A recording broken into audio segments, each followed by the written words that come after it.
All right, is he just messing with us? Does he mean it? Is Donald Trump really going to run for a third term?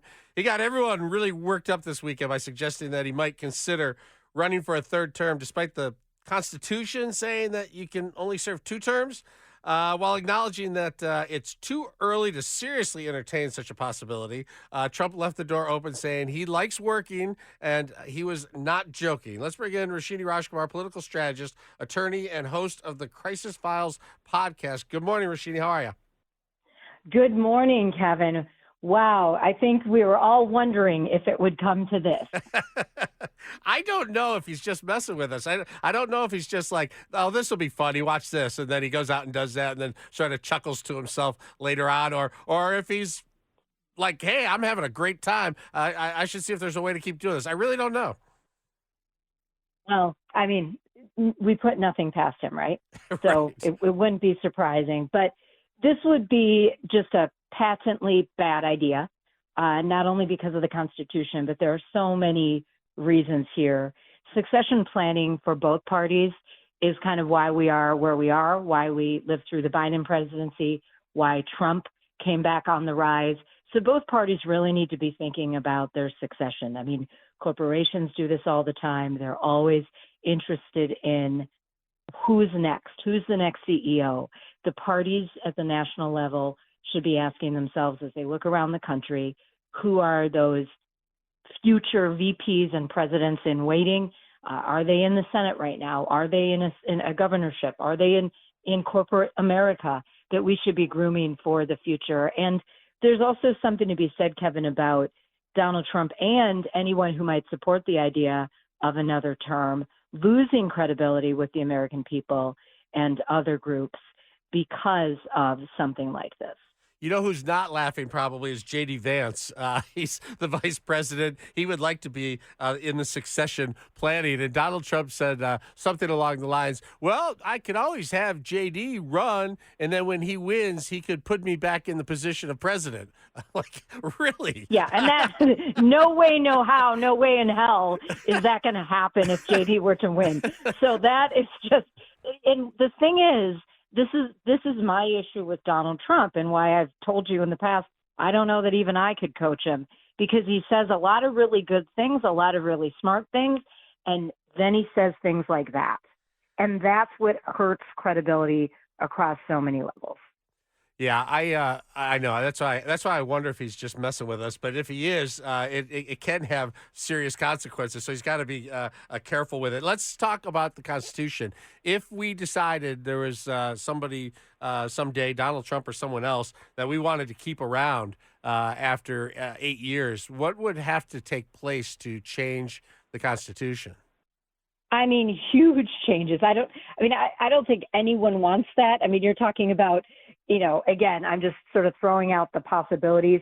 Constitutional conventions, you've got to have state legislatures lining up and agreeing with federal bodies. I mean, it would be beyond unprecedented and not a good idea. I mean, this is where and why we have the three branches of government. This is when the Congress, the judicial branch would need to really assert their power given to them by the Constitution to say, yeah, that's not a good idea, President Trump. And it's not a good idea just moving forward, because if that is if that were to happen, and again, I think it would be an extreme situation.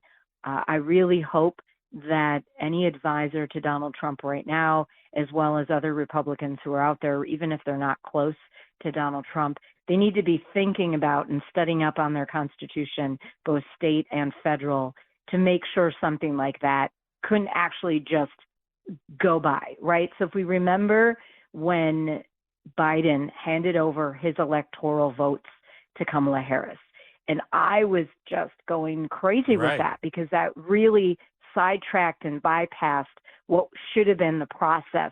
I don't know that we could completely say it was unconstitutional, but it was as close as anything in recent history for me, that was just not how it should be done. And every state just fell into line, and every state, every governor, every secretary of state, and, certified all those results and handed over those electoral votes to Kamala Harris. That's not how it should have been done. this is even a bigger deal because President Trump is in office right now. And we really have come a long way as a country. The reason why the original settlers moved away from the United Kingdom was to get away from any kind of a monarchy and continuous rule by one person or one family. And this would just not be a good thing for the United States of America. Yeah, and then you have Steve Bannon out there talking about, well, there may be some loopholes, there's some strategies, or some alternative ways to make this happen. I don't think that's a good idea. I wonder if Trump just wants to see the reaction from Democrats to keep them riled up a little bit while he continues to do what he's doing with the country. I don't know if it's a distraction move. Maybe is there any political gain for Donald Trump doing this? Because I think you're right. You don't want to lose credibility. Yeah, and you keep going down this track, and you're really diversion. Remember, I've said when the real act and the real work of government is going on over here, what are you doing over there to distract us, divert us from calling you, holding you accountable for the things you're really supposed to be doing? So this is really a bad distraction right now. I don't ever put it past him to get not only the Democrats riled up, but even just his base, the people who love him very much, to be like, yeah. Well, everybody needs to read the Constitution right now, Kevin, because this is not something the United States of America should be doing. And I would say that no matter who is in office and no matter who is saying something like this. Yeah, it was 1951 when the 22nd Amendment was ratified to limit presidents to 2 terms to prevent any one person from holding too much power for too long a period of time. What do you think about these polls that have come out that say Donald Trump is more popular than he has been at any time in his political career, and that more people think that the country's on the right direction than in a long time, the past 8 to 10 years? Well, I mean, a poll is a poll, right? It depends on, is it millions of people getting polled? No, it's a sampling of people, and it's people who want to be polled, right? Who want to answer the question. So chances are polls can get skewed in any direction based on what the polling sample is, what that grouping of 1,000 or 3,000 or in some cases 500 people is. So I've never been big on taking polls too seriously. The big poll is election day of any given year and any given office.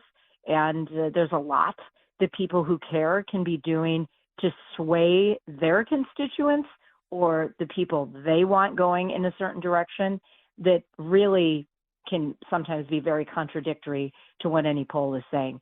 I would say that right now there's still that, about 3 months since he was sworn in, or since he got elected, a little over 3 months since he got elected, but he's been in office now, and he's passed that, if I'm counting my days right, around 100 days.